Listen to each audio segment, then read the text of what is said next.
नमस्कार श्रोता बंधु मु अविनाश आज एक नुआ कहानी सहित ए कहानीर लेखक मु अविनाश साहू एवं कंठदान भी मु करुची अविनाश साहू।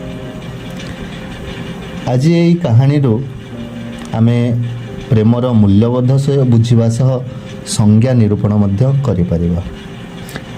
ए कहानीर शीर्षक रही अदिनिया झड़। चलतु आमे शुणा कहानीटी को।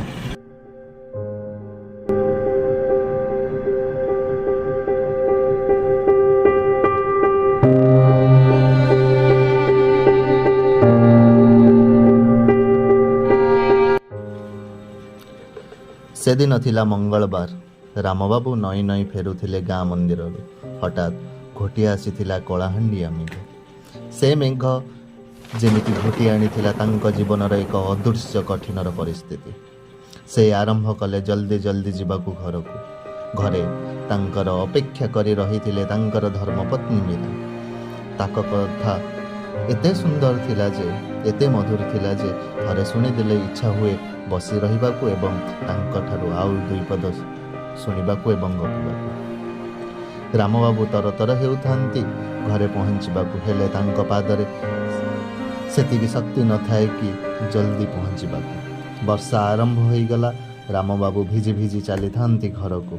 आउ हातरे थाए मंदिर पाखरर मंगुलियार पकुड़ी, जहाँ मीरांकर बहुत पसंद। रामबाबू खुशी रे तरतर होई वर्षारे भिजी चली निज घरकू। हठात एक गंभीर स्वर शुणागला, मौसा मौसा। चमकी पड़िले रामबाबू। रामबाबू पाखरे पहुँचिले तांको पड़ोसी शंकर। शंकर स्वर गंभीर थिला।